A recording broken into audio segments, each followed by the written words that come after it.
시청자 여러분 안녕하십니까. 지금부터 정권의 안보정론을 시작하겠습니다.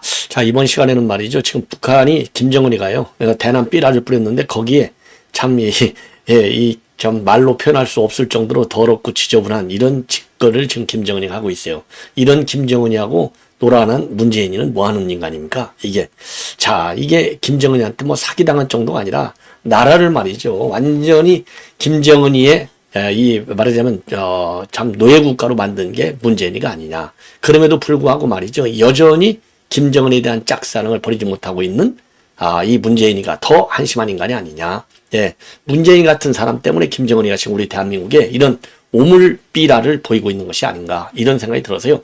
원천적 책임을 이 문재인한테 물어야 될 것이다 이렇게 생각이 들고요. 저도 이제 이 앞방송에서 개괄적으로 말씀을 드렸는데 지금 추가 보도가 쏟아져 나오고 있습니다. 이 오물 이 삐라와 오물 전단 투하와 관련해서요. 그래서 요 관련 내용을 좀 더 자세하게 이게 바로 김정은 정권의 실체다. 이런 정권이 말이죠. 지구상에 있다는 것 자체가 정말 한민족으로서 부끄러운 것이 아닌가 이런 생각이 듭니다. 자, 그 다음에 이제 또 중요한 것 중에 하나. 어제 말이죠. 이 민주당에서 5개 법안을 그야말로 일사천리로 강행 통과시켰지 않습니까? 악법 중에 악법들. 요 중에 그 세월호 지원법을 빼놓은 나머지 4개 법안에 대해서는요, 윤 대통령이 전부 다 거부권을 행사하겠다.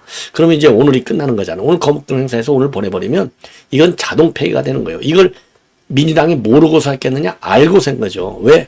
속된 말로 해서 윤 대통령에 대한 비판 여론을 고조시켜갖고 이거 거부권 행사는 윤 대통령 심판에 대했다. 윤 정부 심판으로 몰고 가는 거예요. 심판론이 결국 뭡니까? 탄핵하야 아니겠습니까? 꿈을 깨라. 역풍이 지금 불어오고 있다. 이 점을 지적하지 않을 수 없어요. 그 다음에는요, 이 친윤계가 말이죠. 윤 대통령의 탈당설이 나올 때만 하더라도 조용히 있었다가 지금 와서 최근에 입장이 달라지고 있어요. 무슨 소리야? 윤 대통령이 탈당한다고? 말도 안 되는 소리야. 요렇게 받아치기를 하고 있는 이런 게 이제 또 뉴스 분석의 또 이 하나의 주제로 주제로 지금 부각이 되고 있어요. 그래서 요 윤 대통령의 탈당설 나올 때부터 지금까지 어떤 변화를 친윤들이 보여왔는지, 왜 친윤들의 자세가 이렇게 달라지고 있는지, 일종의 이제 지금 언론의 보도를 보면 이 탈당설을 되치기 하고 있다. 이렇게 처음에는 좀 그냥 한번 두고 보지 이렇게 좀 관망 자세에서 지금 이제 적극적으로 되치기 하고 있는 이유를 말씀을 드리도록 하겠고, 한동훈 위원장이 말이죠. 최근에 뭐라고 그럴까요? 지금 이제 이 당선인들 이런 사람들을 만나가지고 지구당을 부활시켜야 되겠다라고 한 것이 지금 이제 또 하나의 중요한 그 관심거리로 등장하고 있습니다. 요 내용도 함께 전해드리도록 하겠고요. 지금 배소연 재판이 이제 김혜경 재판인데 거기에 이제 배소연이가 증인으로 나와서 하다 보니까 배소연이가 가지고 있는 재산이 다시 또 온라인에서 회자가 되고 있습니다. 그래서 배소연 재산 이미 한 2, 3년 전에요. 이미 이게 거론이 된 바 있어요. 한 2년 전에. 자, 왜냐면 배소연이 일개 전에는 그냥 이재명 변호사 사무실 직원에 불과했는데 이재명은 짝짝꿍 딱 이 한솥밥을 먹으면서 딱 이재명이가 정치적으로 급부상하면서 그때마다 재산이 팍팍 늘었다는 겁니다. 그러니까 당연히 일개 변호사 사무실의 여직원이 겨우 지금 이제 5억 공무원밖에 안 되는데 재산이 80억? 저의 한 3배쯤도 서너 배 되는 것 같아요. 요 정도가 되니까 요게 과연 이게 이재명하고 무슨 관계냐? 그리고 또 남자 관계가 복잡해요, 이 여자가. 그러니까 이제 이런저런 루머들이 많이 나오면서 왜 배소연 재산은 조사를 안 하느냐. 그래서 시민단체 여러분들께서 말이죠. 요거, 아니면 김경률 변호사가 요런 거 지난 총선 때 잘했는데 고발하십시오. 고발해서 왜 수사를 안 하냐. 이렇게 비판할 게 아니라 시민단체 여러분들, 그리고 경기도, 좀 도의원으로 있는 개혁신당의 이기인 의원, 이런 사람들. 그 다음에 서울시의회는 이종배. 이런 의원들이 또 이 고발 잘하잖아요. 자주 좋게. 자, 이런 분들이 고발하고, 그리고, 국민의힘은 뭐하고 나섰느냐? 그나마 올해 국민의힘이 말이죠. 21대 국회의원, 이 회기 중에 유일하게 제대로 하나 중에 하나가 바로 이번에 이게 거부권, 그러니까 재의결, 요거를 갖다가 무산시킨 거, 이거 하나는 잘했는데, 요런 필요한 이 법률 투쟁에도 적극적으로 나서야 될 것이 아닌가, 이런 생각이 듭니다. 자, 그래서 이러한 내용을 가지고 이제 쭉 한번 정리해 드리도록 하겠는데요.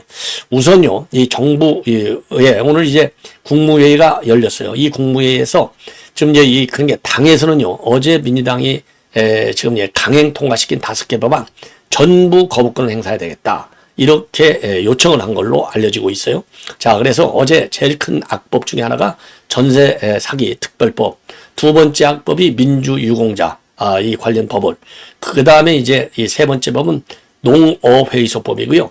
이 농업회의소법이라고 하는 것은 이제 한우사업 이 산업지원법이 되겠습니다.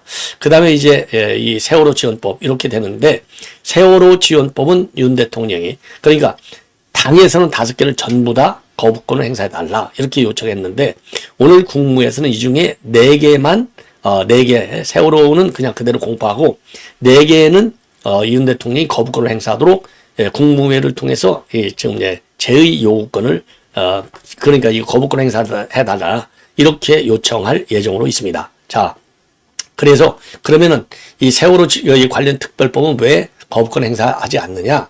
사회적 재난이잖아요. 그럼 정부가 끝까지 책임져야 될 거 아니냐? 그런 정부의 책임 강한 그런 게 책임 행정이죠. 요 차원에서 지금 이건 거부권 행사하지 않고 시행에 들어간다. 그래서 세월호 참사 피해자의 의료비 지원을 5년 연장하는 걸로 되어 있다고 합니다. 그리고 나머지 법안은요, 전부 다 거부권을 행사하겠다. 이렇게 입장을 밝혔습니다. 자, 그럼 국민의힘은요, 요 5개 법안 거부권 행사를 건의하게 된 이유는요, 우선 여야 합의가 없었어요. 그리고 국민의힘이 참석하지 않은 가운데 일방적으로 강행 처리됐습니다. 그래서 이거는 지극히 당연하다. 거부권 건의는.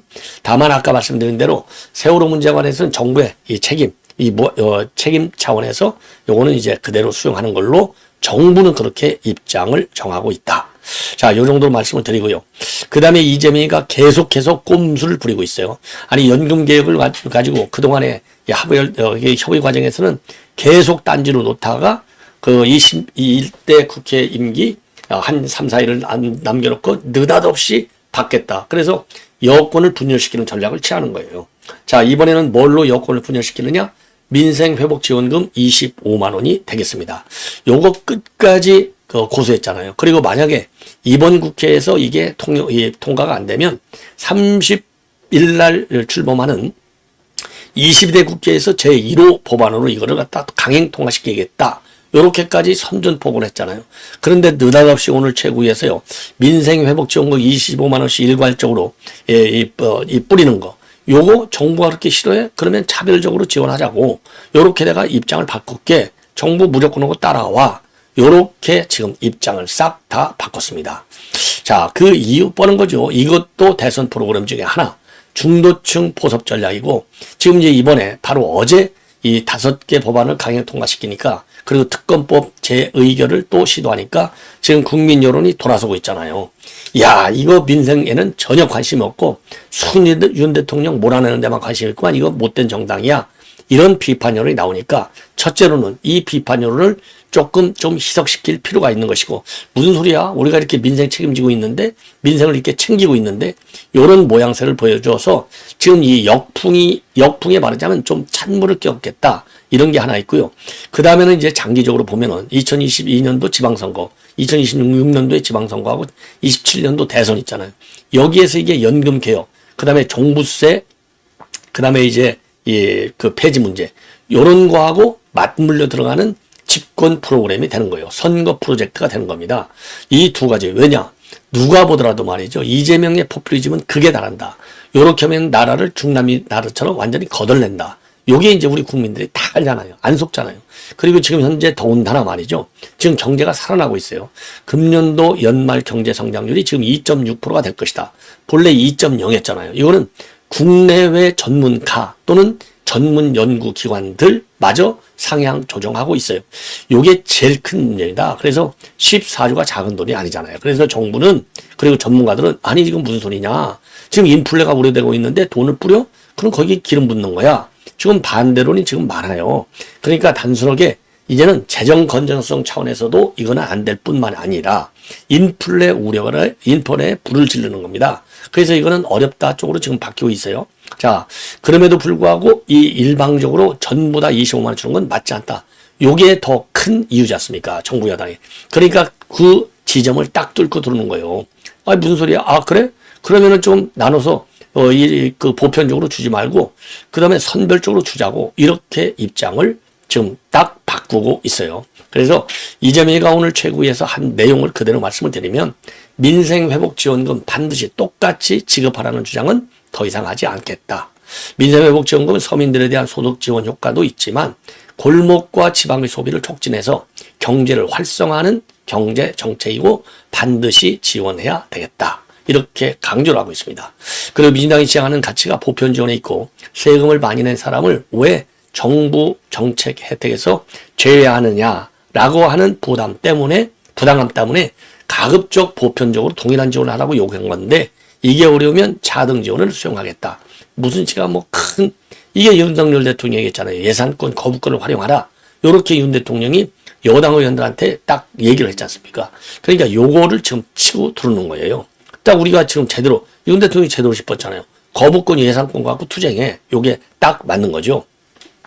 자, 그러면서 말이죠. 이 고소득층에 대한 매칭 지원 방안도 제시했는데 뭐라고 했느냐? 일정 소득 이하는 정부가 100% 지원하되 일정 소득 이상에 대해서는 정부가 80%를 지원하고 본인이 매칭해서 20%를 부담하게 한다든지 본인이 30% 부담하고 정부가 70%를 지원한다든지 차등을 둘 수 있다. 그래서 100% 지원이 아니라 일부는 본인 부담을 원칙으로 할 수 있다. 그러면서요. 우리가 양보할 테니 여당과 대통령이 오로지 민생과 국민 삶을 고려해서 경기도 살리고 민생도 보살피는 이 정책을 수행해달라. 구체적인 내용은 내가 윤 대통령과 만나서 협의하면 좋겠다. 이렇게 나오고 있어요.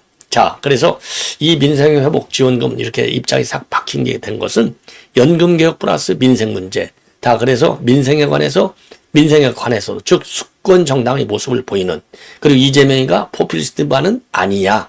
예, 정책 능력이 있어. 이걸 보여준 거예요. 그래서 큰 틀은 대선 지선 프로그램이고요. 지금 당장은 지금 역풍, 특검 역풍 그리고 민생법안 수천 개가 전부 다 다 폐기됐다는 거 아니에요? 여기에 대한 비판, 책임론이 불타오르잖아요. 요거 불을 끌려고 하는 얄팍한 꼼수에서 얘기했는데 아니 윤 대통령이 한가합니까? 이런 사람들이나 만나고 앉아있게 잘못된 것이죠. 예, 자, 이 정도 요거는 이제 말씀을 드리도록 하겠고 그 다음에요. 지금 이제 친윤계들 입장이 달라지고 있어요. 그러니까 이제 비윤에 대한 입장이 달라지는 것이죠. 탈당론이 느닷없이 지난주에 나왔습니다. 나왔을 때만 해도 친윤들이 그냥 별로 왈가왈부 안 했어요. 그러다가 최근 들어서 친윤들의 입장이 달라지고 있어요. 이거를 되치고 있다. 무슨 소리야? 윤 대통령 절대 탈당 안 해. 그런 일은 절대 안 올 거야. 황우여까지 그렇게 불을 딱 끄고 나왔어요. 친윤은 요즘 이제 핵심적으로 활동한 사람은 이철규니까 이철규도 또 불 끄는데 앞장을 서고 있어요. 자, 그러다 보니까 이거 왜 이러느냐? 결론을 미리 말씀드리면 한동훈 견제론이 나오고 있습니다. 자, 왜냐면 이게 말이나 되냐 이거죠. 그래서 결국은 이게 이제 왜 한동훈 견제론이 나오느냐? 신평 변호사가 맨 먼저 얘기했잖아요. 이거 한동훈 측에서 이런 얘기를 했을 거야. 탈당서를. 예, 요렇게 신평 변호사가 맨 먼저 얘기를 한 겁니다.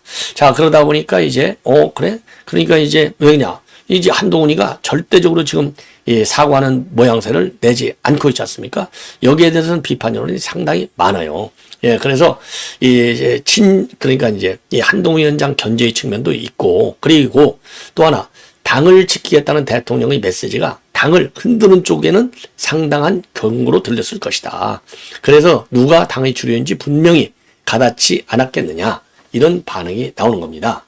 자, 그래서 그리고 또 하나 이제 이유 중에 하나는 최근에 윤 대통령이 이 탈당선과 관련해서 강하게 사실상 부인하는 그런 입장문을 내놨지 않습니까? 예컨대 말이죠. 지난 16일 날 초선 당선인 10여 명을 불러가지고 당은 대통령의 부하가 아니야. 그 다음에 20일 날은 대통령이 당의 호위무사가 될 거야. 이렇게 해서 불을 직접 껐어요. 그리고 누가 총선 차평원이 물으면 전부 내가 잘못했다고 그렇게 얘기해. 이렇게 얘기했잖아요. 요런 얘기를 16일, 20일, 22일 이렇게 해서 계속해서 윤 대통령이 그 얘기를 딱 하니까 말귀를 이제 친윤들도 알아들은 것이죠. 자, 그래서 요런 발언한 이후에 이 친윤계들 탈당설 완전히 선을 딱 긋고 있어요. 그러면서 대통령은 1호 당원이야. 그리고 당은 대통령의 어머니야. 이제 이 얘기는 이제 황우여가 한 얘기죠. 그래서 적극적으로 대통령 옹의론을 펼치고 있다는 겁니다. 자, 그래서 맨 처음에 이게 소문으로 들어왔을 때만 해도 이제 그냥 진화 정도는 했죠. 예전에 했던 말이 굉장히 과장된 것이다. 황당무계한 괴문이다. 그래서 이 부인하는 데만 주력을 했는데 요즘은 이렇게 이제 적극적으로 옹호하는, 그게 아니야, 이렇게 절대 당 안 떠나. 그래서 이렇게 이제 선을 긋는 방향으로 한 것, 즉 되치기 작전에 나섰다. 그 이유는 한 견제 쪽에 있다. 그런데 한을 견제 쪽에 있고 안 있고를 떠나서 말이죠. 요거는 기본이죠. 아니, 윤 대통령이 무슨 한동훈이가 되고 안 되고 그런 걸 떠나서 당을 지키겠다는 호위무사가 되겠다. 요 의지가 강하고, 그리고 이제 대통령이 떠날 때는 대통령 지지율이 이제 낮을 경우에 보면은요, 정권 말에 떠났지 정권 한복판에서 떠난 사례는 대한민국 정치사에 없어요. 그 얘기는 그만큼 이제 당에도 정부에도 모두에게 마이너스 정치가 된다. 이렇기 때문에 한 거 아니겠어요? 그래서 이런 것 자체가 이 집요한 이 야권의 여권 분열 조장 작전의 일환이 아니냐. 그래서 여기에 말려들어서는 아니 되겠다라는 말씀을 드리고 싶어요. 예. 자, 이 정도로 이제 말씀을 드리고, 그 다음에는 이제 제가 시간 관계상 먼저요, 지금 이제 김혜경 그 법카 의혹, 요것 때문에 요즘 법정에 들랑달랑 하는 사람 중에 하나가 누구냐? 바로 배소연 비서관이 되겠습니다. 자, 배소연 비서관, 너무 부자다. 한마디로 얘기해서. 계급에 비해서, 그리고 공직 경력 기간에 비해서. 자, 이건 너무나 돈이 많다. 무려 80억대의 재산이라고 합니다. 자, 이게 도대체 돈이 어디서 나와서 어마어마한 이 부동산을 가지고 있느냐.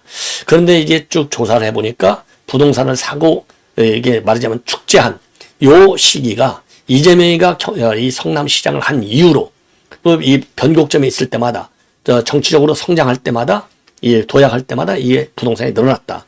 그런데다가 그 관계, 이 배소연과 이재명의 관계를 보면은 성남에서 변호사 할 때부터 알았는데 계속해서 성남시장 올 때도 데리고 와. 경기도지사 할 때도 또 데리고 가. 그리고 또 이 김혜경의 개인 비서 역할까지 해. 이게 도대체 뭔가 연구가 있는 거 아니냐. 그래서 이재명이의 무슨 자금 같은 거, 예산 같은 거, 뭔가 또 이권 같은 거, 이걸 빼돌린 것이 아니냐. 이런 합리적 의혹이 생기는 거예요.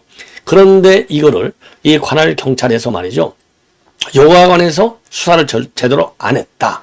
자, 그러다 보니까 이제는 이거 수사해야 되겠다. 이런 여론이 지금 제기되고 있는 상황입니다. 자, 그래서 요 내용, 이미 이 내용이 나왔지만은요. 그러니까 이제 부동산은요, 이 크게 얘기해서 한 세 건으로 이 구별이 되는데, 하나는 지금 수원 영통구에 있는 4층 상가가 되겠습니다. 요거는 본래 땅을 샀는데 요 땅 위에다가 상가를 올렸다고 그래요. 그래서 이게 상가가 어마어마한 돈이 지금 되고 있다는 겁니다. 그래서 그러니까 80여 평, 거의 한 90평 정도 되는 4층 상가인데 이게 한 35억 이상이 간다는 것이고, 그리고 송파에 있는 송파구 잠실에 있는 이 아파트가 그러니까 85평방미터 짜니까 한 25평짜리 요 정도 되는데 25평이니까 평당 1억 가잖아요. 그러면 24억 정도. 그 다음에 정릉에 또 아파트가 있어요. 115평방. 요거는 그냥 한 40평짜리. 요게 이제 한 10억이 간다는 것이죠. 자, 그런데 요것만 합쳐도요, 이 계산이 35억, 24억, 10억 하면 한 70억 정도 재산을 가지고 있는 거예요. 그런데 이 남편이 둘이에요. 그게 옛날 오리지널 남편 했는데 이게 이 혼인 관계가 좀 지저분해요. 그런데 나중에 보니까 거의 내남 관계인가요? 내연 관계인가? 왜 기무사 출신의 장교 하나 있었잖아요. 이 사람하고 같이 살던데 이게 죽었잖아요. 갑자기 또 이 사람이. 그래서 전에 남편이 이 민모 씨인데 이 사람이 가지고 있는 또 분당에 있는 아파트가 하나 있어요. 요거는 좀 하는 거예요. 한 20평 정도 못 되는 건데 요게 한 8, 9억짜리가 된다는 겁니다. 그러면 80억이 되는 거예요. 자, 그래서 요런 이 재산 과연 어디서 이렇게 갔느냐. 특히 상가 건물 같은 경우 말이죠. 이 성남시장 취임 이후에 그 재산이 늘어나기 시작했다는 겁니다. 자, 그래서 예를 들자면 잠실 아파트를 9억 5천만에 샀는데 요 산 시점은요, 성남시장에 취임했던 2010년 7월이고, 그리고 7월이고 두 달 뒤 9월 달에 성남시의 9급 상당 공모로 들어가요. 예. 그리고 수원 법조타운 인근 땅 6억 1,600만 원 사들인 것은 2013년도 3월인데 그 다음에 또 이 땅에다가 상가 주택을 올려서 4층짜리가 돼서 이게 35억짜리로 늘어나는 겁니다. 자, 그래서 요게 정상적인 공무원 생활만 해갖고는 이게 재산 형성이 이렇게 늘어날 수 있느냐. 자, 그래서 이기인 의원 같은 경우에도 이게 성남시 재직 시절부터 업추비 사용 등과 관련해서 논란이 있던 인물이기 때문에 재산 형성 과정에 의문을 갖는 것은 지극히 합리적인 의심이다. 이렇게 입장을 내놨고, 김경률 회계사도 이거 문제가 있다. 이거 좀 따져봐야 될 것 아니냐. 이런 의견도 이미 내놓은 바 있습니다. 그래서 이재명의 신고 재산이 30억밖에 안 되는데 어떻게 비서관이 이게 별 볼 없는 비서관인데 80억이 되느냐. 이거 따져봐야 될 것이 아니냐. 자, 그래서 지금 이제 법과 의혹만 이걸 따질 게 아니라 재산 증식과 관련해서도 말이죠. 시민단체 이런 데서 본격적으로 고발전을 벌여라. 이렇게 말씀을 드리고 싶습니다. 자, 이 정도로 말씀을 드리고 이 주요 자료 화면을 통해서 북한이 뭐 오물 뿌린 거는 다 아시니까요. 이게 얼마나 참 지저분한 일인지 요 내용을 여러분께 한번 삐라. 자, 이제 삐라는 이제 삐라가 나와죠. 어제 밤 11시 34분에 이렇게 지금 이제 재난 문자를 발송하고 경기 강원 일대 주민들이 엄청 놀랐다. 그리고 이제 삐라 뿌리는 것은 이제 북한이 요렇게 해서 이미 다 이제 알려진 내용이 되겠습니다. 그래서 이 150여 개 지역에서 지금 발견이 됐다. 지금 조금 전 보도에 의하면요. 여기서 이제 타이머 장치해야 되니까 배터리로 들어가 있다는 거예요. 흙으로 이제 쌓여져 있고, 예. 자, 그리고 지금 요거 이제 받은 사람이 없는 거야. 삐라를 목격한 사람이. 자, 그 알림센터, 재난 문자도 왔고 말이죠. 예. 자, 그리고 말이죠. 자, 요거는 이제 뭐 떨어진 지역은 뭐 도심에도 떨어지고 야산에도 떨어지고 뭐 온갖 군데 다양하게 떨어질 수밖에 없지요. 예. 자, 요게 이제 내부. 저 해봤더니 이게 타이머 장치로 되어 있는. 그리고 이제 외양은요. 외양은 이번에 넘어온 이 풍선들 외양은 요런 식으로 되어 있다고 합니다. 여기 이제 풍선에 매달린 이 비오 뭉치, 오물 뭉치가 되겠죠. 자, 그래서 이게 시내에 떨어져 있는 모양이 되겠습니다. 참고적으로요. 요거. 자, 요거. 요렇게 말이죠. 때려잡자. 하루빨리 끝장내자. 요런 지금 이 삐라가 들어가 있어요.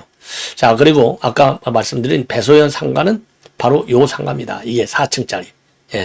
요 정도로 거부가 되어 있어요. 자, 그래서 이 정도 문제 제기를 해서요. 이 배소연 재산과 관련해서는 좀 고소 고발 조치가 필요하지 않나. 이렇게 생각이 듭니다. 시청자 여러분, 이것으로 본 방송은 마치겠습니다. 대단히 고맙습니다.